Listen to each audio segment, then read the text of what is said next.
We are live. How's it going, everyone? Welcome to PeakFlow Academy Power Hour number 6, where we're Yes, going to be talking sir. about SOPs, operations, hiring, the boring stuff. But like, if you're watching this, it's probably because you're excited. Like, this is where things become fun. You could finally live the laptop lifestyle if you even want to. I don't like the laptop lifestyle because like it's kind of hard to work on your laptop. You need double screens, triple screens, quadruple screens so you can monitor everything at once. But how are you doing over there, Marcus? Like, give everyone an introduction. What's going on, everybody? Welcome to our Power Hour. Today, we have a very special day. We're going to answer your questions, and also we have the Jake Paul and Mike Tyson fight. Actually, that's what we were talking about that right before this. I want to know who you guys are thinking of is going to be winning. Okay, you have to really consider. You have an OG that probably trained very hard versus Jake Paul. So I'd love to know in the comments down below. Let me know any questions you guys have for high ticket e-commerce. My name is Marcus, and I'm sure my presentation slides will come up. So we'll wait for that. Don't forget wins. You got Shout some out Ty. wins. He didn't see the Shopify cha-ching, unfortunately, but his first sale is still pretty solid. These are just, by the way, some student results from our program. This week, Ty got his sale from honestly being unaware. So that's that. Uh-huh. We have Ray spent $1.79, got 9,000. So that's the screenshot of his ads on his mobile view. That's his Shopify dashboard. And obviously, you're not going to know his store, but we have given you guys some of our stores in the past where you guys have to go into our YouTube channels and just dig those out. But we keep going. We have Jordan. I feel like I see Jordan every week. Jordan got That's something good. new every time. It's good. I actually didn't even know that he closed a $16,000 sale. What was that It was experience like with Jordan? it was just this morning, on like 2 hours ago. Oh, that's why I was like, oh, Trevor, like what happened? Yeah, just putting in the work, following the formula, the blueprint, and asking questions. That's it. And yeah, not a bad month. I don't think he even has been running ads for a month. Maybe he has, but a nice 42,000 for the first 30 days.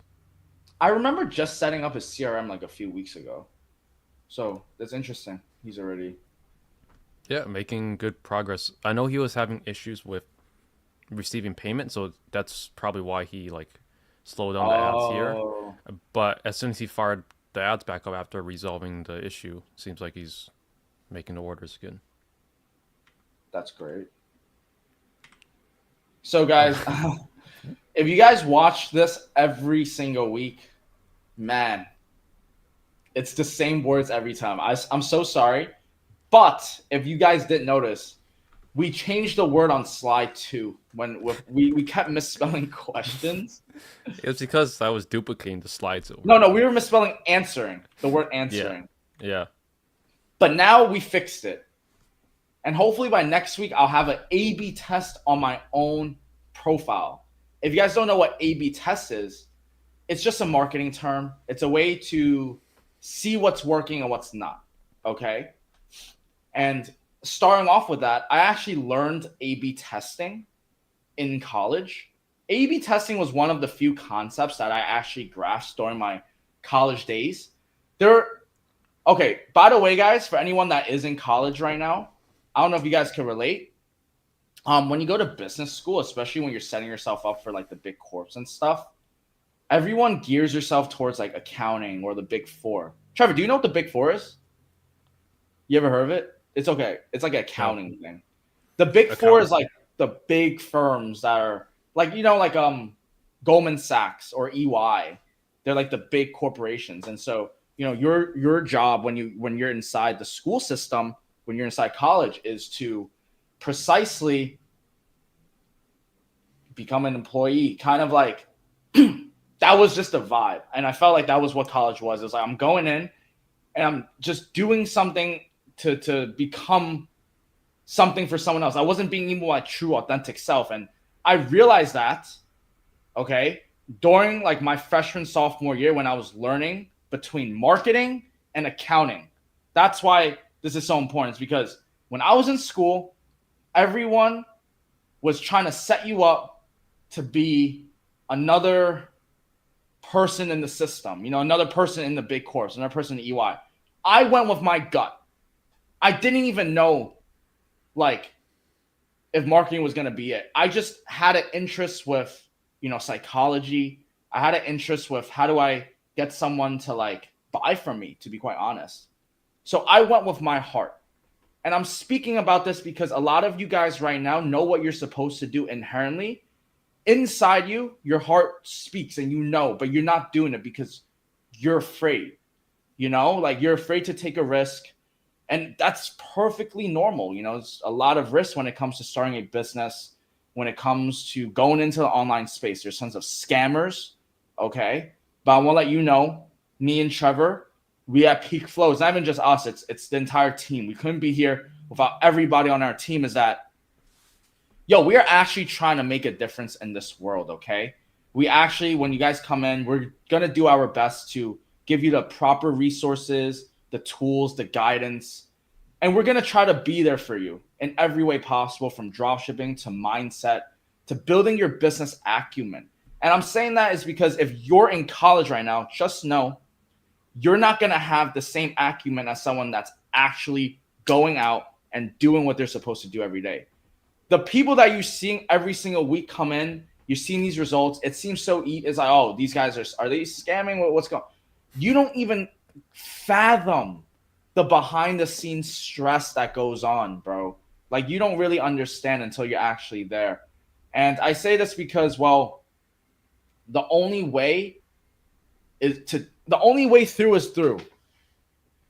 And I want you guys to really watch what we're about to show you, because the operations and how we built up this entire empire, the way we look at it is what you're not going to get in school.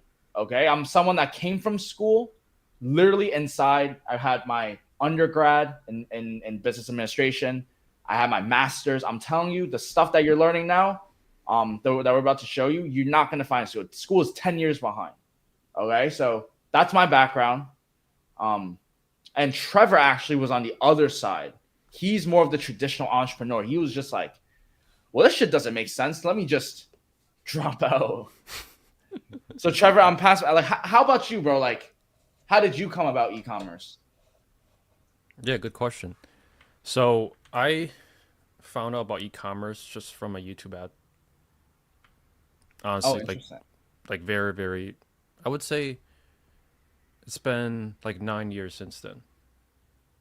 How do I know exactly it was 9 years? I don't, but just gut feeling. Just I think I was like around 12 at the time. So I just saw like a guy on like near his infinity pool with his Shopify dashboard on his phone.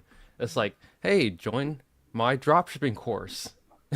And then I clicked on the ad. I saw, I don't remember who, so I came and like called him out or anything.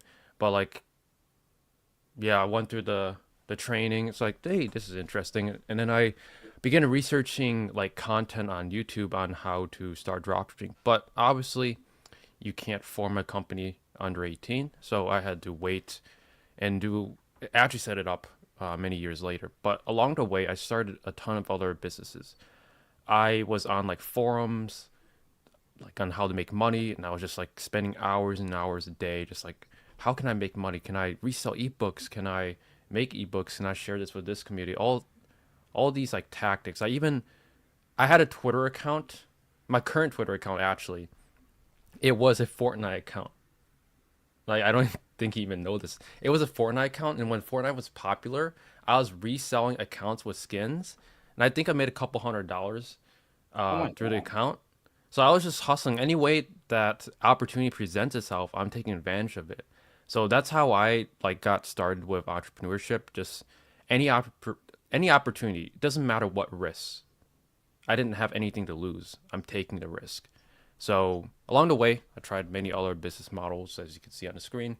Uh, but yeah, that's how I would answer the questions. How I got into e-commerce was just from one thing to another to another to another, and now here we are doing high tech e-com.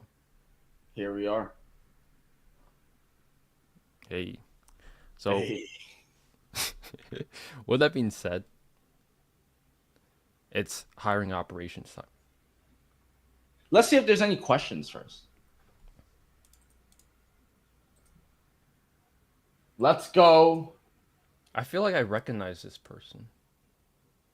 Been struggling over here, and sometimes it feels like we just need to quit. Thanks for the motivation. Oh, you're welcome. I don't know what I don't know when I was trying to be motivational though. I was just telling my Just maybe story. just relatability. Listen. One thing I want to point out though, Sam, is that feeling's never gonna go away. Okay, I just want to let you know. Anybody that's watching this replays, like you're always gonna have that feeling of, am I doing enough? Can more things be done? Will things all fall apart? I don't think that feeling ever goes away. I think you just get used to it. You're able to continue doing it despite feeling that, because you have to, objectively do what's necessary to get you to the next step. Okay, so part of that process, I was actually speaking about this with another client, Jordan, this morning.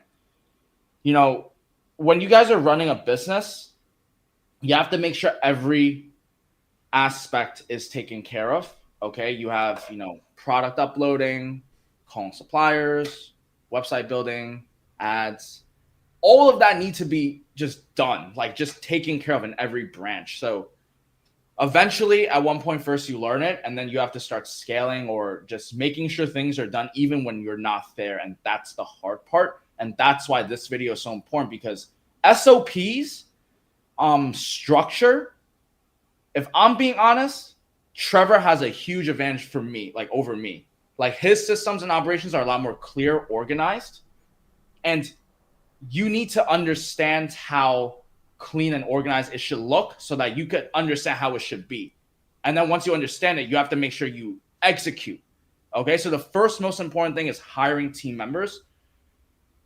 I'll start off, Trevor, and I'm gonna hand it over to you for the SOP part. When it comes to hiring, when it comes to recruitment, finding the right fit for anyone that is looking into getting a remote assistant, yes, you can go and get a $4 an hour assistant. You could, go to the Philippines, you get, have all that cool, but it's not about that. You have to find someone that you could see has heart and has potential. That's what I look for first. And then more of the monetary comes second. When I'm going through, obviously, monetary does take into account, but first and foremost, when you're recruiting, see if they're actually a good fit for the culture. Okay, that's one thing you really have to consider. You're gonna notice, especially if you hire for like a few months, 3 months, 4 months, 6 months, they're working with you. It might start off really well. They might be getting the job done. But what's gonna have them continue growing with you, continue building with you, continue, being your side by side, is like, where is this business going? Where are you going? Are you going to get me to where I want to be? You have to think of those stuff like that. So you want to first and foremost make sure it's a good fit. When you're in the beginning stages, it doesn't matter as much, I guess. But it's going to be one of those things you're going to have to come across in the future anyway. If you don't want to hire 5 bad VAs and then freaking lose that money and the time just to I should actually see if they're an actual good fit for the culture. So hiring team members, I always say assess their personality. Ask them like, what's one of your biggest challenges and how you overcame it?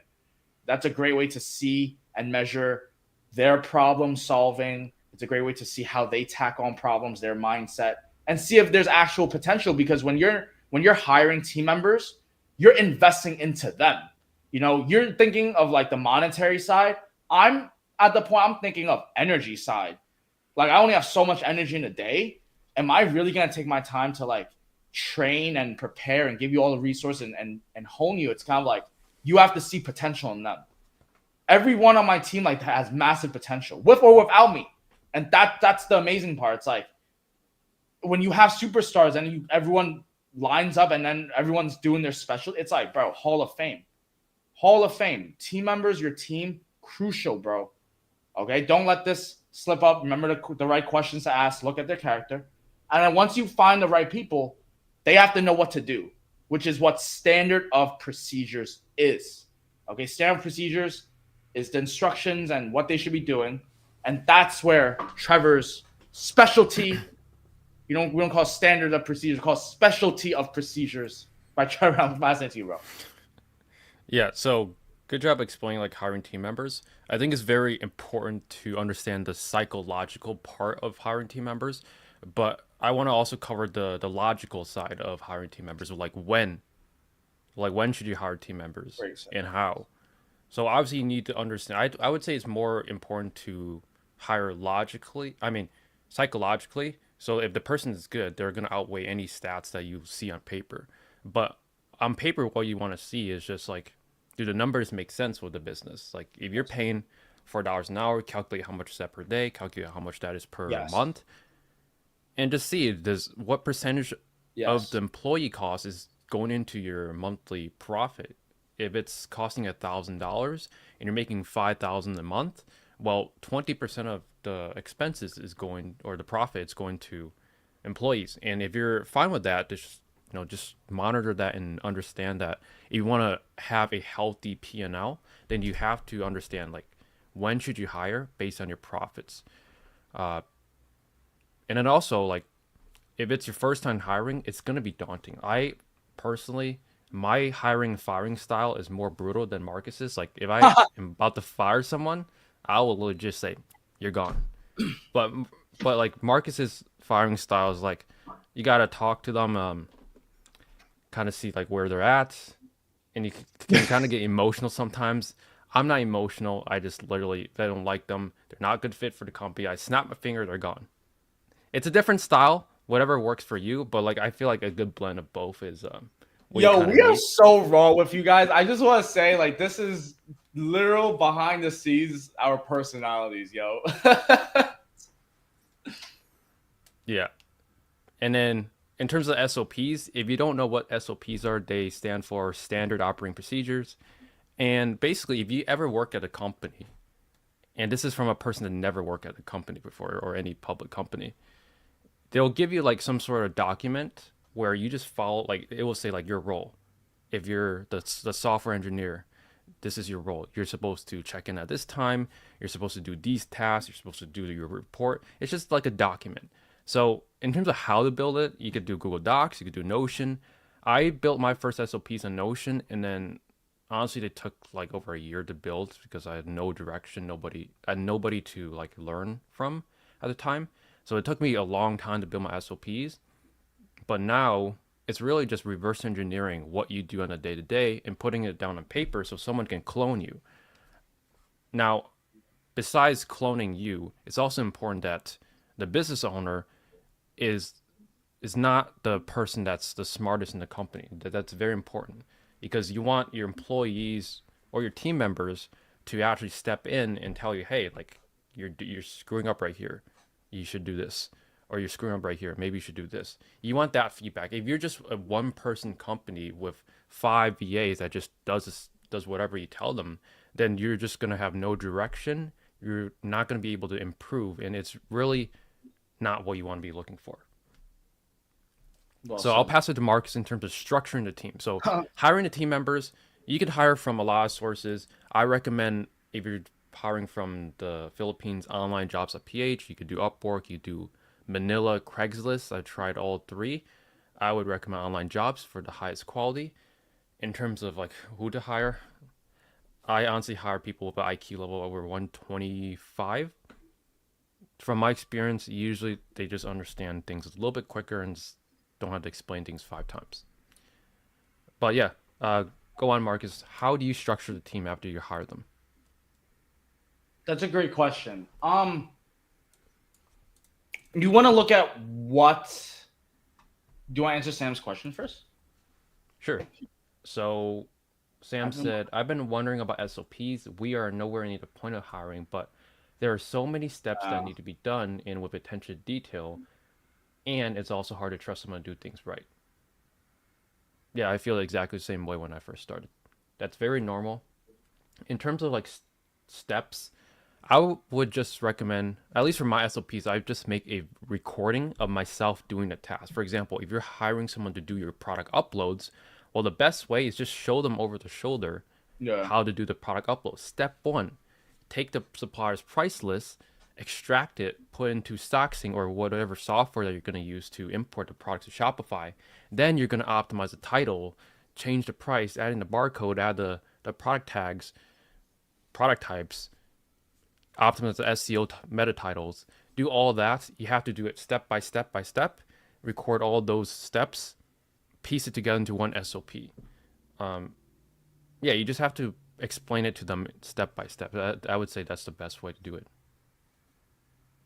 Yeah, when it comes to hard to trust someone to do things right, I want to expand on that because I had a great conversation earlier this week with someone from the gym as well. Is that when you are hiring team members, when you're managing your team, um, you know,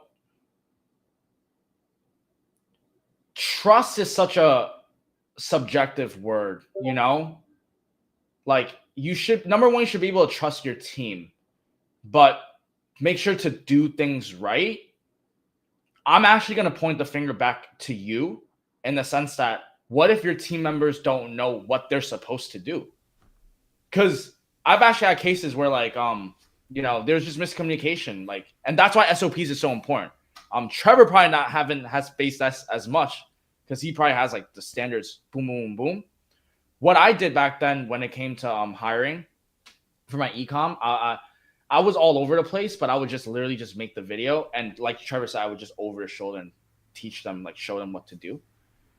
So yeah, metric it. See if you could try to figure out like step by step what you're expecting. Managing expectations is kind of what I'm saying. That will, trust or not, as long as you're able to see like they're doing that work. Mm-hmm. If you're not, would you recommend hiring customer service right away? Handle calls is better. Yeah, could you, Marcus, can you read it out so people are listening? Yes, sir. If you're not a native English speaker, would you recommend hiring a customer service representative right away to handle calls, or is it better to hire someone from the United States or the Philippines? I'll start. If you're not a native English speaker, I think you should work on English a little bit. See if you could get that moving, because I mean the business that you're going to, especially if you're going to US market, you can't have a VA do everything. You're gonna have to talk to a supplier in English. You have to respond to emails in English. That's something you cannot avoid. Okay, it doesn't mean you can't be good, but you want to look at, again, guys. This is a shift that I also want you guys to see, is that your VAs are not there to do your business. Okay, that's the thing a lot of leaders get caught up with. Like, you have a team, but you're supposed to be the one that's, bro, you got to be the first one in and last one out. Don't expect them to take all the calls for you. It's like you should be handling calls, and then when it's like so much, then they help. But it's not the other way around. Some people think it's like once I hire someone, it's like it's the other way around. Like they're gonna do everything for me. Who the fuck's gonna run your business for you, bro? At like 11 a.m. and like 3 a.m. at night, like if something happens and it's your business, you have to. It's yours. So make sure, because that's the intuition I'm getting from hearing this. Is like, oh, you want to outsource and just, no, do it yourself. And then when you need help, then you consider hiring someone. That's my take, Yep. Trevor. Yeah, I would agree with everything you said there. In terms of the second question, is it better to hire someone from US or the Philippines? I would recommend hiring from the Philippines starting out, but you ideally want to transition, or you don't have to. Basically, I would say a store doing 200, 300K a month, you could operate with 4 to 5 VAs, or you could just operate with just one US employee. Because it's not because the VAs can't handle it. Well, kind of. Because they're like halfway across the world from you. If you're in the US and they're in the Philippines, they're 12 hours difference, 12 or 13 hour difference. They're working night shifts when it's morning here, and the other way around when it's Yeah, nighttime in the US. So I would say start with Philippine VAs, but you want to consider hiring US employees because a one good US employee can like make or break your business. So, and in terms of US employees, if you can find someone that's hungry, I would just start them at like 2 to 3 grand a month. That And they would just start that taking would in like leads and everything, right? Like every day. exactly 2 to 3K a month. You want to. There are some tricks to that you could do. Obviously, you're not gonna pay someone 2 to 3 grand in California. There's no way they're surviving on 2 to 3 grand in California or New York. You want to look for states that have lower income, medium income. So I would say like Oklahoma, Alabama, those southern states. I don't know the stats of them, but like just states that have lower income. You obviously cannot go to the big city like California and New York. Like paying them 3 grand would just be they can't get by with that. Yeah. But pay them 3 grand plus commissions on top, and if they're good, they're gonna do way better than 4 to 5 VAs. Agreed. Pretty much so. Back to structuring on teams. Team structuring is all about the goal of the business and where you're trying to go. How you structure your biz to like 50K a month is different than 100K a month, than 200K a month. So the structuring just comes down to your bandwidth, your resources, and where you're going. So if you're only just trying to get to like 100K, one VA, 1 to 2 max, I think is fine. How I look at it is just have a balance. Like I always look at it just like front and back end, like one on sales and one on fulfillment. That's how I structured my business for ecom. One person's on front end taking calls and managing the leads, and or like 80/20. You could look at it as 80/20. Like there's overlaps. There's going to be overlaps, so it's like an 80/20 kind of thing. And then just have both of them. They're both, because you're gonna have times where like something might have happened to a VA. Like maybe like they're having a bad day. Like some shit just happened. You don't want to bank everything on. Like they're also human. Yeah. I agree. They're human at the end of the day. They're not Uh, robots. uh, Most people, when they hear VAs, they think like there's some virtual AI. No, they're people, the real people, human. families, people, Yeah. family with kids, like just like you. Yeah. But I do want to share this. I made this a while ago, Yeah, that's great. but basically, this kind of outlines. Let me just zoom out. The full team stack. If you really wanted to scale to a million a month, uh, basically it just comes down to these four components that you need in your business: the sales team that's going to generate you revenue, the customer service team that's going to prevent from issues with customer returns, chargebacks, anything like that. Content team, this is also has to do with marketing, and then supplier team, which is constantly also expanding your business. So these four buckets, I would say the four big components that you need to run your $1 million a month ecom business. So starting with the sales team, like you don't need a sales manager in the beginning. There's no point. You start with a sales rep, and the sales rep role is to turn as many leads into sales.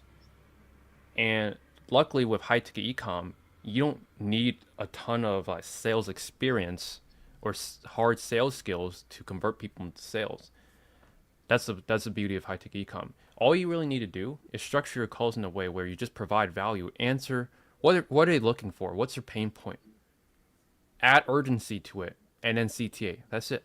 It's very simple. Like they call you, they want to buy this marble Massage table chair. from you.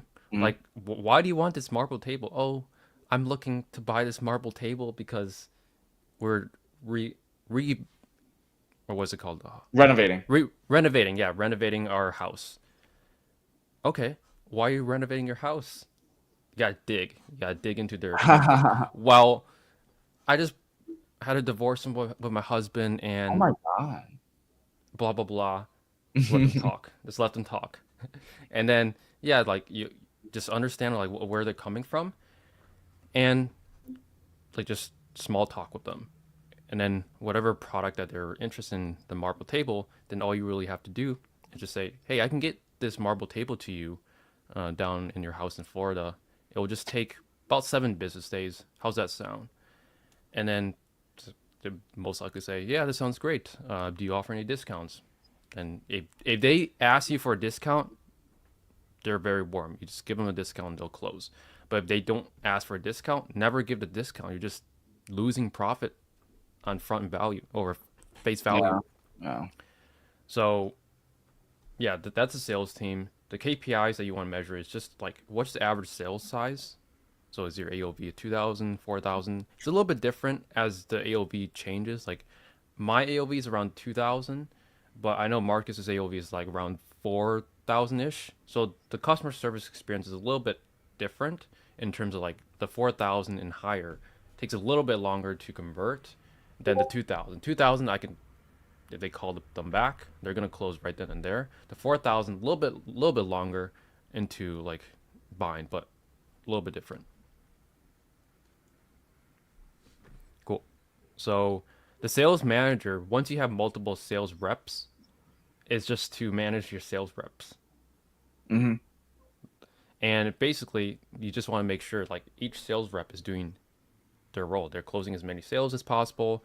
And the whole point of the sales manager is just to make sure that, hey, this sale could have closed. Let me improve. Let me help them make more money so I can also make more money. So the sales manager, it's not really necessary unless you have like honestly 3 or 4, but just depends. Like if you just see where you're spending your time. If you're having to spend a lot of time managing your sales reps, then placing a sales manager will help you, remove some time, save some time. Because as the CEO of the company, you only have so much time, only 24 hours in a day, and half of that is spent on eating and sleeping. So, second, Yo, guys, we're Trevor talk is about so raw, right? I'm starting to tell Trevor. You are so raw, bro. You're fierce, bro. Cold. and That's what I was yeah, like. You're cold. You are gotta cold. learn it. Gotta learn it from someone that does it. Holy shit. Let's keep going. Marcus, why don't you cover customer service team? Like, Customer service. yeah, take turns. Okay, for sure. Okay, look, guys. Everything that Trevor just said with sales reps into manager, that's team structure. It's making sure that people are doing what they're supposed to and they know what they're doing. You see how precise this is? This is managing expectations. You literally see customer service manager role. Okay, like everyone should know their role. The manager's role is to manage the reps. The reps is supposed to take care of the clients. So when it comes to customer service, guys, it sounds so straightforward, and it's one of those things in life that's so simple to understand, and people just don't do it. I see it firsthand. This is just natural life. For example, I have people coming up to me at the gym. They're so nice, so kind, complimenting me on my abs. I say, thank you very much. I'm very humbled. They'll tell me, what do you eat? How much macros are you eating? What's your diet? How do you... And, I've never been one to count my numbers. I just haven't. Not with my macros. I don't really understand macros and micros. I do know this. Eat less and run more. And that's all I say, bro. That's like literally it. Like eat less, run more, and work on your abs every day. But then they don't do it. They don't do it. So I'm relating that to e-commerce now in the sense that, okay, when someone gives you their money, when someone put their credit card on your website and they bought from you, they trusted you. It is your responsibility to check up on them. It is your responsibility to follow up with them once you get the tracking numbers. It is your responsibility to make sure once they get the delivery of the item that it's no damage and it's followed up with. That's customer service. There's no secret to it. It's just a matter of heart. And that's one of those things that I literally don't need to tell you guys how to have a good customer service. It's when you have, maybe what you need is a CRM. We have a CRM. All right. It's exclusive to our students, but we also have a public one, PeakFlowCRM.com. If you're interested, we could talk about it, but that's where you could see what I'm talking about. All right. You have to see all of your leads and your customers in one spot. So now you know who to follow up, how to follow up, stuff like that. Okay. So if you're trying to give the best customer experience possible, make sure you are able to consolidate that data, properly outsource it to your reps, and then you're able to manage. You could listen to the call, see how the chats are doing, and the only way you could do that is by PeakFlow CRM. So the customer service manager position is a great position. Customer service key to the team. They go hand in hand. Sales and customer service. That's my Hmm. stance. Mm-hmm. That's good. Yeah, the whole goal of the customer service is to prevent issues from coming up. Exactly. And what makes good business owners from bad business owners is I learned this from my supplier. It is like the supplier literally told me their best dealers, they track each order from being placed to being picked up from the truck to being all the way delivered to the customer, and they follow up with the customer to get the review. That 90% of people that are in ecom they don't do. They just don't. And yeah, it's just because they're lazy. It's just it requires brute force, obviously. Yeah. And if you don't have a lot of orders, you could do pretty effectively. But I would say as long if you can keep that going on as you scale your business from 20,000 a month to 50,000 to 100,000 a month, if you could keep that same customer service, well, you most people say like, hey, chargebacks are a big thing with high ticket. No, if you have a good customer service team like we do, we only had I think I only had 4 chargebacks in over 4,000 orders over the past almost 4 years. I stopped getting chargebacks recently. I don't want to jinx anything, God willing. I stopped Hmm. getting chargebacks. Yeah. Let's answer question real quick. Thanks for the feedback. Thanks for the feedback, guys. The issue is that I was reading on Reddit about broken English and how people might not buy products worth $3,000 from someone who speaks with broken English. Listen, brother, if you could sell, you could sell. You could sell in any way. People could hear heart. But I guess what you're trying to say is if they hear broken English, then it sounds a little scammy. You might lose trust with them. So you just have to be able to get past that objection. Just like I know what I'm doing. No, you don't need to sound English. Just know that it's just the voice in you, and maybe you don't know what you're doing, and that's why you're asking this. So you need to really get familiar and just reps, bro. That's the answer. And even like with English, it's like you just have to get reps and talk. Yeah, Mm-hmm. it's truly what it is. The last Yo, 96. Yo. Samantha said, can't wait to work with y'all on scaling our business in the future. It's so helpful to have mentors that have already done this and know what's ins and outs of the business. Thank you very much. We're just trying to provide as much value as we can. I'm pretty sure Sam's in the program. Yeah, she is. Yeah, Full of cat. let's go, Really? Sam.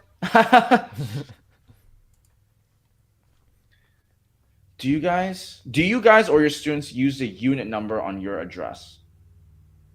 Yeah, the secondary address, I've used it. I would, yeah, I think he's referring to like the business Oh. address. Basically, we partnered up with Dula, which is a company that helps form business entities, Hmm. and they help you get a business address that's not, I believe, not a unit address. But if you have a unit address, that's not really been a problem. I would say a lot of people have the same Wyoming address, and recently it's been causing issues with Merchant Center. Speaking of Merchant Center, yeah, if you have the Wyoming address, I would remove it from your footer. That has kind of been known to cause an issue. Yo, I just got a $12,000 sale. That's why I was like, ooh, I get dopamine from 10Ks and above. I'll be honest, my dopamine receptors are so fucked between us, bro. Because like, how long has it been since we started like getting? For me, it's been like 5 years, 4 or 5 years since I started seeing those Shopify cha-chings. And at first, it was so nice. I don't know. Can you relate, Trev, when you got your first cha-ching on Shopify? It was like, Yeah, ooh. It was like, ooh. I actually turned off all my notifications for a good 2 years because like it was just too much. It's getting like, you know, I read like a Reddit post like they recommended or someone recommended turning off the Shopify notifications because you see the sale, then you're thinking like, hey, you're making money, but if you actually run the numbers, maybe you are God. making some money, maybe you're not making that much money. So basically, I just checked the sales at the end of the day instead of just having a Shopify notification because it gets so addictive. You just cha-ching. Oh my god, just kind of have to pull up the phone and then He's another calling me a second passes mindless by. scroller, guys. He's saying my Then you're on dopamine. it. Then you're on Instagram for another 30 minutes, and then oh, what was I working on? Is that me? Is he throwing subs to me, guys? Drop a follow or let me know what you're thinking. But nah, yo, I Yep, just got 12K. Shit just gave some good dopamine. So nice, cool. Let's cover this real quick. So let's content get to it. team. This is basically your marketing. You could label as content team, marketing team, same thing. But if you were to write blogs, you would definitely want to hire someone to help you write it, unless you want to write it yourself. That's okay to start with. But each content rep is essentially just a writer. They would just publish blog posts on your site. Um, Without going to like being too technical, all they're really doing is doing keyword research for the products that you're selling, creating collection pages, blog pages, optimizing uh, your landing pages for SEO, just getting more traffic. The content manager, you really don't need this unless you're doing a million a month, of course. But the content manager just makes sure that they're publishing it on time, making people are hitting KPIs. Pretty simple. And the last one is supplier team. Also, not very necessary, but let's just say you have a store that's just very broad. You always want to be reaching out to suppliers. And in that case, you probably don't need someone to outreach to suppliers. You mainly need a supplier team for inventory management, promotion updater, new product manager, supplier acquisition, and product lister. So those just ongoing supplier stuff that you just have to have people there to help you with. Absolutely. That's it. Wait, hold on, Trev. Yes. There's also guys sales process Slack and automations that we didn't cover though. Yeah, you can cover. It's pretty straightforward, but you want to use Slack for your team, just like messaging teams. Automations, you could use Zapier, or if you're using PeakFlow CRM, you can use those automations. Okay. Sorry. I know a lot. I know what Trevor just said probably flew through a lot of you guys' head right now. Automation, Zapier, Slack. What the fuck did you just say? Okay, I'll break it down. I got you. Slack is a communication channel. That's how you use to talk to your peoples, your team. Okay, you could use that. Automation is a whole entire game of its own. Automation is like, it's like, yep, that's like real systems. Okay, it's like using logic. It's like if something happens, then something else happens. If you get an Mm-hmm. email, then you get a notification. That's like an automation. Okay, so automations meaning like if you get an abandoned checkout, are you sending an email out to the person that just potentially wanted to buy from you? So that's automations. This is way more advanced. So if this doesn't make sense to you yet, it's okay. I don't even think you need to worry about this part until you're at the point where you're getting your some sales and starting to see some numbers come out. I think everything you could probably build off on your own first. But I just wanted to give a quick TLDR of sales, Slack, and automation. That's it. Yeah. Sorry, I just kind of blew through it, but Nah, you're good, you bro. you, And, you, you you bro, explained it. You people don't know explained it what well. Zapier is, bro. That's true. That's true. I You know, sometimes just be like I explaining get it. things like if people already understand it, but I get it. I get it. I okay, get let me just make sure I explain it it. very simply. Yo, we're so raw with you guys. I hope you guys take advantage and ask. Do you guys have a one-on-one call to help me start? Yes, we have a application form, so it's somewhere in our links. So you could just fill it out and see if you qualify for the program. Yeah, that's it. Oh, yes. Hiring team members, pretty stressful at times, but you know, part of the game. This is what you signed up for. If this is scary to you, then maybe it isn't for you. But make it exciting. Just change your mindset. Instead of it being scary, make it exciting. This is fun. To be honest, this is as simple as it gets. Like you want to go into real business world and you have like a retail storefront and you got rent and you got real people and you want bro, this is like literally ABCs. That shit's rocket science. Like that's a lot more stress. So you can't handle this, then maybe business is not for you, to be honest. Yeah, which is fine. Like At the end of the day, it's your choice. Uh, You could literally hear the cars honking in your background. well, I mean, there's no more questions, so let's call it that, guys. I mean, every Friday, you know where to find us. PeakFlow Power Hour, Fridays at 12. My name is Marcus. My partner is Trevor, and we are PeakFlow. Rise to your peak, flow to your rhythm. Peace. Later.